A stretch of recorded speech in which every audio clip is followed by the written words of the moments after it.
Okay, right, so what we're going to do is a whole loin of pork, i.e. pork chops, whatever, on the bone at the minute. Nice bit of fat on it, which is good. It helps it crackle up when you're crackling. As long as you don't slow roast it, don't listen to the chefs that say that, they know what they're on about. So what we'll do is we'll cut a bit, roughly the length of that. We're going to stuff this tenderloin in there. Normally you just bone it out and roll it to that, so in other words it's like the T-bone, if you like, of say. This end's got the tenderloin in anyway. So there's your T there, there's the equivalent of your T-bone in beef. So it's roughly, well, that long. Missed that rib there, there's right on the edge of that rib. We'll put that to one side for now.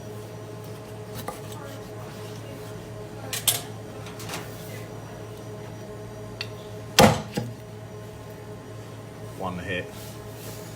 Right.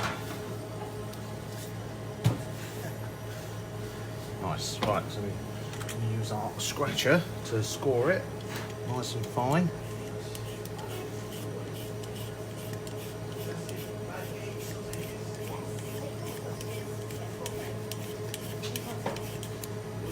Looks like it's not doing anything, doesn't it? But it is. It's, as you can see. So,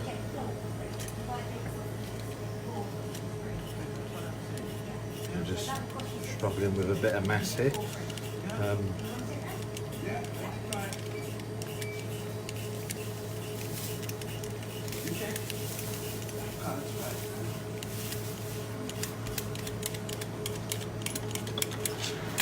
We'll go here. Right, so that's all that lot now. Nice and fine. Not much finer scored than that. Right. I don't know what this is.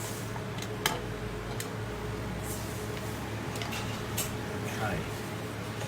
Sometimes you can sort of like bone it like that, as if you bone each rib, but we're not going to, because that'll leave the riblet bits in it. It's not really that good across. What this is called sheep boning. In other words, we're taking all bone out in one go. Not so much put in, not pushing much without pulling with that, pulling with the other hand. And then push. That's what's creating the tension on the knife. Pull that, push that.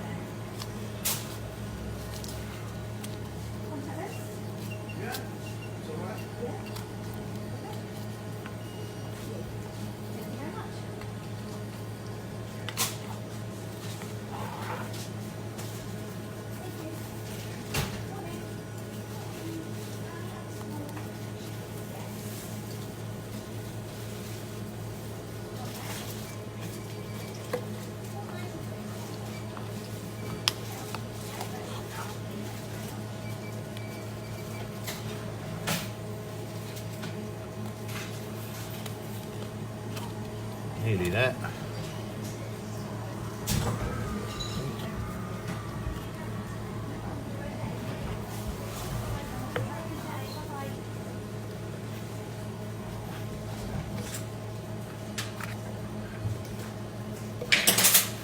Yeah, some boneless. This will come back to later, but most of it goes apart from that. That's all meat in there, there's nothing wrong with it. It's like you'd eat off a pork chop. So later on I'll be going through all of those. So, I'll do it now, whatever. But basically that goes in the sausages. Nothing wrong with it. Anyway, that's that. Normally we would just tie it up like that. There'd be a nice joint on its own. But we're gonna put that in there so it sits in there right. We'll cut a little pocket in the loin. Like so. And then stick that in there like that. So it's, and then tie it up.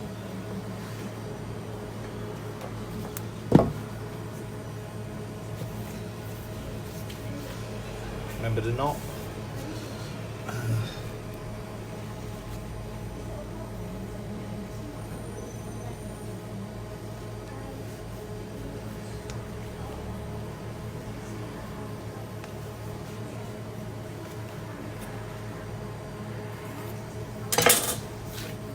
Doesn't need loads of string around it. But Probably either sell this whole or cut it in half for a reasonable joint.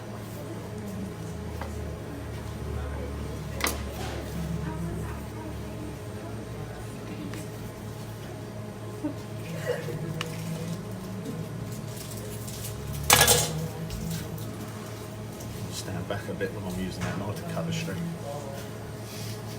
With my shaky hands. Yeah.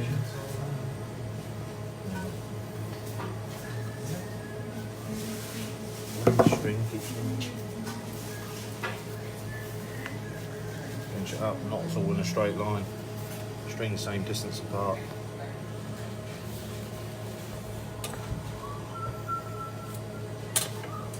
There's 2 more, I reckon.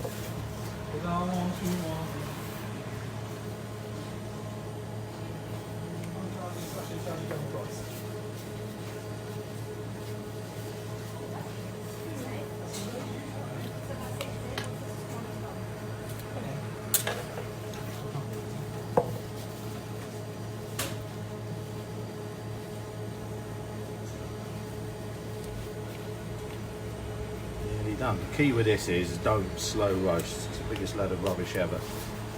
Do it on 180, 200, 180 maybe for the first. This bit will take about an hour and a half to cook at that size.